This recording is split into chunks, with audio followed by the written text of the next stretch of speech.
Hello, I am Selvi Thiruvengadam. I am the narrator of the following presentation on behalf of my father, Alagu Thiruvengadam.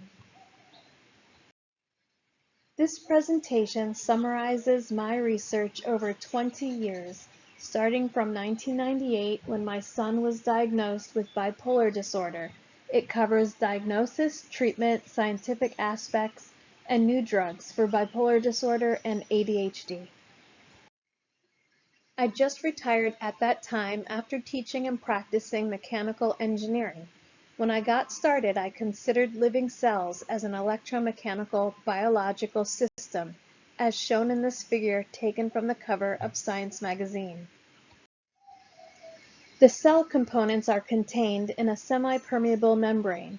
If you measure the voltage across the membrane, you will observe a voltage.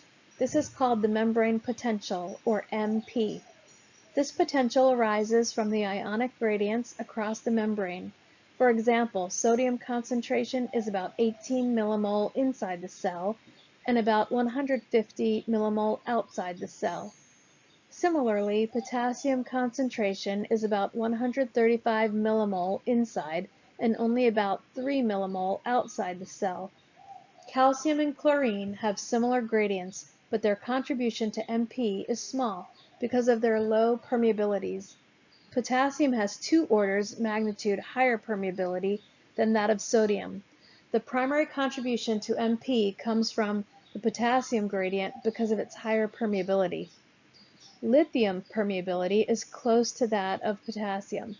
I am familiar with the electrochemical properties of sodium, potassium, and lithium alloys since I have worked on the Space Nuclear Auxiliary Power Systems during the early years of the U.S. space program. I became interested in the lithium efficacy in bipolar disorder as I began my research. What happens to MP if we add lithium to this milieu of ions? I used the neuroscience equation called Goldman-Hodgkin-Katz equation to deal with multiple ionic gradients. These calculations showed that lithium would depolarize the membrane potential.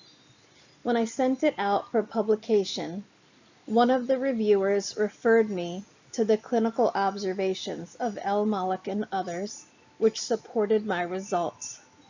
The top right figure shows my calculations, and the lower figure shows the clinical observations. These observations showed that the MP was hyperpolarized in premedicated bipolar patients in the hospital, and the MP was depolarized close to those in controls and in euthymic patients on lithium. These clinical observations lent credence to my calculations. I showed these results to my friend Dr. Krish Chandrasekharan. He invited me to his molecular biology lab at the University of Maryland School of Medicine. We measured the MP in cultured lymphoblasts collected from bipolar disorder patients, their siblings, and matched controls. These cells were obtained from the Coriell repository operated by NIH. The results are shown in the box plots on the right.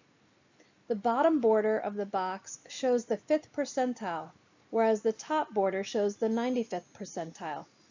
The MPs in bipolar patients were significantly different from those in siblings and controls. This result led us to consider MP as a diagnostic marker. We developed an assay to measure the MPs in whole blood cells from patients and controls. The measurement of MPs is a complex and tedious procedure.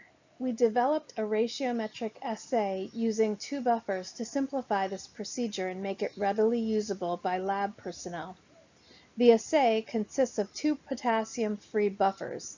One is called the reference buffer, containing sodium, calcium, and glucose at physiological concentrations, while the other is called the test buffer, that contains ethanol added to the reference buffer. The ratio between the MP in the test buffer and the MP in the reference buffer is called the membrane potential ratio, or MPR. We conducted a clinical trial using this assay at the psychiatric department of the University of Maryland's Medical School. We included patients with schizophrenia and depression, in addition to bipolar disorder and controls. As shown in this slide, the MPR values in bipolar patients were significantly lower as compared to other groups. All the patients were hospitalized adults. We decided to expand this trial to a larger population representative of the community as a whole. I set up a lab at Dr. Murphy's clinic in Columbia, Maryland. Dr. Woodruff joined us at this effort. We included ADHD patients in this trial. We found that the MPR in the BD group was significantly lower than that in the negative group, while the MPR values among the ADHD group were significantly higher than that in the negative group. Negatives include controls and other psychiatric patients with no known BD or ADHD symptoms. We completed about 1,000 samples. Dr. Woodruff contributed about 500 samples, while other psychiatrists in the community supplied the rest of the samples. We published these results in various peer-reviewed papers. We also found that the MPR responds to successful medication treatments. The data for ADHD, shown on the left figure, were collected in our lab, whereas the data on the right were collected by the Johns Hopkins Psychiatry Department in an independent clinical trial. As can be seen, the MPR values are significantly higher in pre-treatment as compared to that in after treatment. L. Malik and others had already found that MP responds to lithium treatment in BD patients. The bar on the extreme right shows the data for untreated patients, while the left two bars show the data for treated patients and controls. All these observations are made using patients' blood cells, while mental illness is caused by the defects in neurons in the brain. How are the neurons related to the blood cells? Let us first understand the MPR in red blood cells. Gardos discovered the potassium channels in red blood cells as early as 1958. Hoffman and others at Yale showed that the Gardos channel is indeed the fourth member of the human soft conductance family of channels, or HSK4. It is also called KCNN4 in international nomenclature. These are calcium-activated potassium, or CAK, channels. They are widely distributed in the brain as well as in the peripheral cells. Are these CAKs really producing these MPRs in our experiments? I used the well-known potassium channel blockers, quinine and clotrimazole, to block the channels in the red blood cells in order to verify that the HSK4 do indeed produce the MPR values in our experiments. The blockers indeed block them as seen in this slide. Quinine data are shown in the left two boxes, while the clotrimazole data are seen in the right three boxes. This slide shows the schematic arrangement of the HSK4 pore structure. It involves 6 transmembrane segments as seen in the top left figure. The amino acid arrangement is shown in the top right figure. The bottom figure shows the side view and the top view of the potassium ion flowing through this channel. This positively charged ion flows through a negatively charged set of amino acids, producing electricity, just like a simple Faraday cell. Where do the differences in MPR observed in our experiments come from? First, I thought that they may be caused by mutations in the channel. I spent nearly 3 years to locate these mutations without much success. Then I turned to the signaling pathway controlling the CAK channels. There are 2 major pathways, namely CAMP pathway and DAG pathway. First, I tried CAMP pathway using CAMP promoters. There was no change in the MPR. Then I tried promoters and inhibitors of the proteins along this pathway shown in this slide. These proteins include protein kinase C, or PKC, calcium modulating enzyme, calmodulin, CAM, and DAG. Phorbol 12 myristate 13 acetate, or PMA, is a well-known promoter of PKC. As you can see in this slide, the MPR values increase when PMA is added. Staurosporin is a well-known inhibitor of PKC. The MPR decreases in a concentration-dependent manner, as you see here. CAM kinase 2 is an important enzyme promoting CAM. Autocamtide 2 related inhibitory peptide, or AIP, is a promoter of CAM kinase 2. It also increases the values of MPR. DGKs attenuate DAG-induced protein kinase C activation. ALX is an inhibitor DAG kinase activity and increases the PKC activity. Thus, the MPR values are increased in a concentration-dependent manner as shown in this slide. The above results establish that the DAG signaling pathway controls the HSK4 channels in the MPR tests. The CAK channels are classified as big conductance, or BK, intermediate conductance, or IK, and small conductance, or SK, families.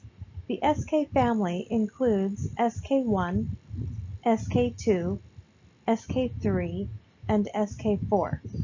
The first three members of this family, SK1, SK2, and SK3, are widely distributed in the brain, whereas SK4 is distributed in the peripheral cells. The selectivity filter of the SK family is directly responsible for the selective and rapid conductance of the potassium ions. This filter is highly conserved in all the family members. This reflects the connection between the RBCs and neurons. Binding of a neurotransmitter to its receptor activates the G protein.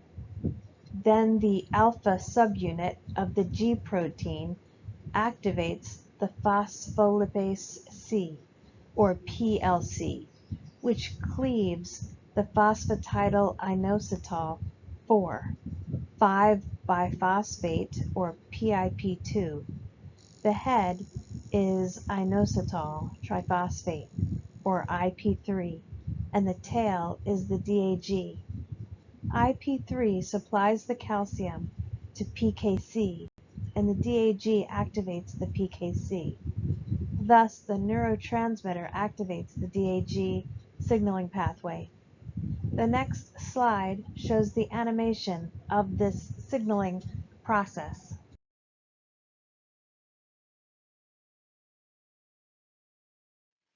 Let us consider the neuron as a radio transmitter for a moment. It receives the signal, processes them, and transmits them to the synapse. They sing in chorus. The disease symptoms appear when they go out of tune. Let us see how the DAG signaling pathway could be used for developing new drugs. Any one of these proteins along this pathway could be a drug target. Let us first consider DAG, which is a membrane-bound protein. A couple of decades ago, Hoken and others found that lithium increases IP3 and DAG in brain cortex slices in species ranging from mouse to monkey. This discovery produced a lot of excitement at that time and died down because people didn't know what to make of it. Stubbs and Agronoff found that cholinergic agonists such as carbachol would stimulate the formation of IP3 and DAG tenfold. Here is an example of reducing the required therapeutic level of lithium. Common therapeutic levels range from 1 to 1.5 millimole. 2 millimole is toxic. The left box in this slide shows the effect of 1 millimole lithium on MPR. The right box shows that the MPR improves with only 0.5 millimole lithium when combined with 2.5 micromole inositol and 10 micromole carbachol. Lithium side effects could be greatly reduced by the reduction in lithium dosage required. We do not know for sure if carbachol would cross the blood-brain barrier, although carbachol is approved for treating eye diseases. I looked for other cholinergic agonists used as psychiatric drugs. The well-known drug clozapine is a cholinergic agonist. It is recommended by UNESCO. I compared 1 millimole lithium result with 0.5 millimole lithium combined with 0.25 micromole inositol and 100 nanogram per milliliter clozapine. This combination shows significant improvement. The clozapine needed is below the therapeutic serum level of 300 to 450 nanogram per milliliter. Such a combination would greatly reduce the side effects. Aricept, or donepezil, is an acetylcholine esterase inhibitor used in Alzheimer's disorder to improve memory at serum levels ranging from 30 to 75 nanogram per milliliter. Compared to 1 millimole lithium, only 0.5 millimole lithium plus 0.25 micromole inositol with 10 nanogram per milliliter of donepezil would raise the MPR levels significantly as shown in this slide. So far we discussed how DAG could be used as the drug target. We could also use PKC and CAM as drug targets. While lithium increases the membrane potential, Ritalin, or methylphenidate, reduces the MP as shown in this slide. We know that Ritalin reduces the MPR levels in ADHD patients after successful treatment, as shown in this slide. We could use anticholinergic agents to improve the performance of Ritalin and reduce its side effects. Anticholinergic agents are known to reduce the cleavage of PIP2, reducing the formation of DAG. There are more than 100 potential anticholinergic candidates for this purpose. What we saw in this presentation demonstrates that the membrane potential could be used in the diagnosis, treatment, and development of new drugs by the use of the DAG signaling pathway. This pathway could also help in the understanding of clinical observations, just as blood pressure is used in heart disease. We are looking forward to transfer this technology to an organization with resources including people, lab facilities, regulatory know-how, and financial resources. It is our intention to dedicate it to the patients, their loved ones, and their caregivers.